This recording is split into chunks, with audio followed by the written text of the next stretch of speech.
আসসালামু আলাইকুম। নাজমাস রসোইয়ে আরো একবার সবাইকে স্বাগত। আজ আপনাদের সাথে শেয়ার করব চিকেনের ভিন্ন স্বাদের কাবাব কিভাবে তৈরি করলাম।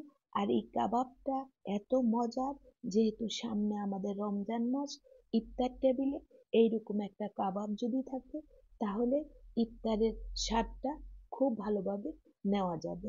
তাহলে চলুন মূল রেসিপিতে। আমি একটা কিমা মেশিন নিয়েছি। এখানে 300 গ্রাম চিকেনের বুকের মাংস দিয়ে দিলাম। আর মাংসগুলোকে আমি একটু ছোট ছোট করে এভাবে কেটে নিয়েছি, যাতে অতি দ্রুত আমি কিমা করে নিতে পারি। আর দিয়ে দিলাম 7 থেকে 8টা কাঁচামরিচ, মাঝখান থেকে একটু ভেঙে দিয়েছি। আর দিয়ে দিলাম 1 মুঠো ধনিয়া পাতা। ধনিয়া পাতা দিয়ে আমি দিয়ে দিলাম বড় একটা পেঁয়াজ কেটে দিয়েছি। আর পেঁয়াজটা একটু বড় সাইজেরই দেওয়ার চেষ্টা করবেন প্রিয় ভিউয়ার্স। তাহলে ভিডিও দেখা যখন শুরুই করেছেন, একটা লাইক দিয়ে ভিডিওটা শেষ পর্যন্ত দেখবেন, কারণ এত মজার চিকেনের একটা ভিন্ন স্বাদের কাবাব রেসিপি আজ আপনারা পেয়ে যাবেন। এখন দিয়ে দিলাম 1.5 টেবিল চামচ আদা রসুন পেস্ট। চাইলে এখানে আস্ত আদা রসুনও দিতে পারেন। আর দিয়ে দিব সামান্য লবণ, কারণ এখানে আমি সয়া সস দিব। সয়া সসে অনেকটা লবণ থাকে। 1.5 টেবিল চামচের মতো আমি দিয়ে দিব সয়া সস। আর এখন দিয়ে দিব 1 টেবিল চামচ লাল মরিচ পাউডার। আর দিয়ে দিব হাফ চায়ের চামচ ধনিয়া, হাফ চায়ের চামচ জিরা পাউডার, 1.5 টেবিল চামচ টমেটো সস। এখন আমি দিয়ে দিব 2 টুকরা ব্রেড বা পাউরুটি। 300 গ্রাম চিকেনের সাথে 2 টুকরা ব্রেডই পারফেক্ট। এই 2 টুকরা ব্রেড আমি ছোট ছোট করে হাত দিয়ে ছিঁড়ে এভাবে দিয়ে দিব। এখন আমি দিয়ে দিব সামান্য লিকুইড দুধ। এখানে 5 টেবিল চামচের মতো লিকুইড দুধ আমি দিয়েছি।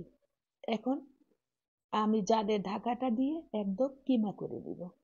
আর দেখেন অল্প সময়ের মধ্যে কি স্মুথ একটা চিকেন কিমা তৈরি হয়ে গিয়েছে। এখন কিমাটাকে আমি জার থেকে তুলে একটা পাত্রের মধ্যে রাখবো। এত সুন্দর কালারটা এসেছে, আর ইয়ামি যে লাগছে, আঠালো হয়েছে খুব। সবটুকু কিমা আমি প্লেটে তুলে নিব।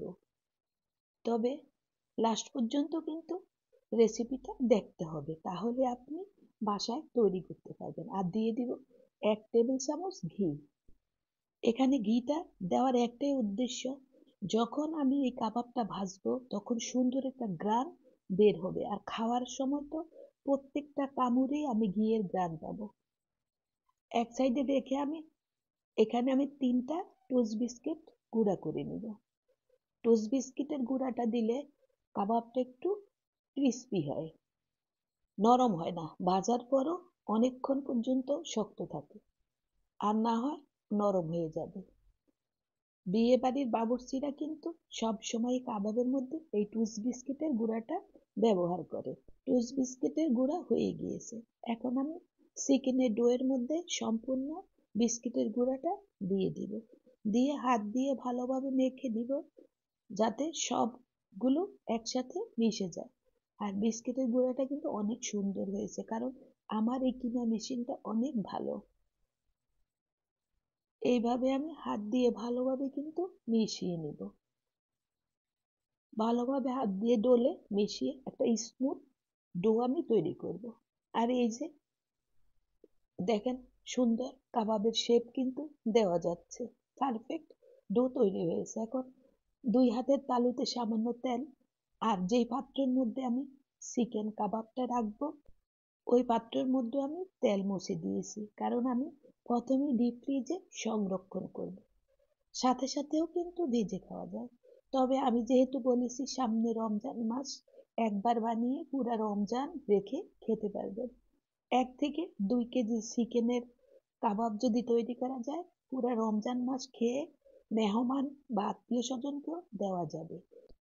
আর এভাবে আমি অল্প অল্প ডো নিয়ে হাতের তালুর মধ্যে গোল গোল করে ঘুরিয়ে একটা চাপ দিব, আর তৈরি হয়ে যাবে খুবই সুন্দর দেখতে ইয়ামি চিকেন কাবাব। এক এক করে আমি সবগুলো কিন্তু বানিয়ে নেব। কি রেসিপি একেবারেই সহজ না, আর এই প্রত্যেকটা উপকরণ কিন্তু আপনার আমার ঘরেই থাকে। আর পোলাও খিচুড়ির সাথেও খুব বেশি মজা করে খাওয়া যায়। আর বাচ্চাদের স্কুলে টিফিনে যদি ভালো খাবার দিতে চান, হেলদি খাবার দিতে চান, তাহলে তো এই রেসিপির তুলনাই হয় না। এই যে সবগুলো কাবাব কিন্তু আমার তৈরি হয়ে গিয়েছে। 300 গ্রাম কিমা দিয়ে কতগুলো কাবাব তৈরি করে ফেলেছি দেখেন প্রিয় ভিউয়ার্স। এখন সারা রাত ডিপ ফ্রিজে রেখে দিয়েছি। ডিপ ফ্রিজ থেকে বের করে একটা এয়ারটাইট বক্সে করে আমি রেখে দিব। এই এয়ারটাইট বক্সে করে রেখে দিলে 2 থেকে 3 মাস পর্যন্ত এই কাবাবগুলো ডিপ ফ্রিজে সংরক্ষণ করে খাওয়া যাবে। আর আমি কিন্তু এখন ফ্রিজ থেকে বের করে রেখেছি 20 মিনিটের মতো। সাথে সাথে না ভেজে 20 মিনিট বাইরে রেখে তারপর ভাজতে হবে। চুলায় কড়াইতে তেল গরম করে নিয়েছি, আর মিডিয়াম হিটে আমি কাবাবগুলো ভাজবো, কারণ হাই হিটে যদি আমি কাবাবগুলো ভাজি উপর থেকে কালার চলে আসবে, ভিতরটা হবে না। তাই মিডিয়াম হিটে আমি কাবাবগুলোকে উল্টিয়ে পাল্টিয়ে সুন্দর একটা গোল্ডেন কালার আসা পর্যন্ত ভেজে নিব। আর এই কাবাবগুলো ভাজতে উপরে ডিমের বা অন্য কিছুর কোনো কোডিং দিতে হবে না, কোনো লেয়ার দিতে হবে না, সরাসরি তেলের মধ্যে দিয়ে ভেজে নেওয়া যাবে। ছুটে যাওয়ার বা ভেঙে যাওয়ার কোনো সম্ভাবনা নাই। দেখেন কি সুন্দর ইয়ামি কালার চলে এসেছে। আমি এক এক করে সবগুলো কাবাব এভাবে ভেজে নিব। এখন কাবাবের একদম সুন্দর একটা কালার চলে এসেছে। একটা প্লেটের মধ্যে টিস্যু দিয়ে আমি কাবাবগুলো তুলে দিচ্ছি। যে বাড়তি তেল থাকবে সেটা টিস্যু চুষে নেবে। প্রিয় ভিউয়ার্স, যদি ফেসবুক পেজ থেকে আজকের রেসিপি দেখে থাকেন তাহলে লাইক ফলো, আর ইউটিউব থেকে আজ নতুন জয়েন করলে আমার চ্যানেল সাবস্ক্রাইব করে বেল বাটন অন করে রাখবেন। আর অলরেডি এই কাজটা যারা করে ফেলেছেন আপনাদের সবাইকে অসংখ্য ধন্যবাদ। আর এই রেসিপিটা অবশ্যই আপনার বাসায় একবার হলেও ট্রাই করবেন, কারণ এত মজার একটা চিকেন কাবাব রেসিপি না হয় আপনি মিস করবেন। এই তো আমি কিন্তু আজ খেয়েছি পোলাওর সাথে, আর আমি এখন আপনাদেরকে একটা চিকেন কাবাব ভেঙে দেখাচ্ছি যে ভিতরের অবস্থাটা কেমন। উপরের কালারটা তো একেবারে ইয়ামি। এখন দেখেন এই যে ভিতরের অবস্থা কি সুন্দর, ভিতরের কালারটা দেখছেন, কি লোভ লাগছে না? তাহলে দেরি কেন, আপনিও বাসায় তৈরি করুন। আর বেশি ভালো লেগে থাকলে শেয়ার দিয়ে ফ্রেন্ডস এবং ফ্যামিলিকে দেখার সুযোগ করে দিবেন। আর এইরকম নিত্য নতুন রেসিপি যদি আমার চ্যানেলে পেতে চান অবশ্যই আমার চ্যানেলটি সাবস্ক্রাইব করে বেল বাটন অন করে রাখতে হবে। আজ বিদায় নিব, তবে চলে আসব নতুন রেসিপি নিয়ে। ততক্ষণ পর্যন্ত সবাই সুস্থ থাকবেন, ভালো থাকবেন। আল্লাহ হাফেজ।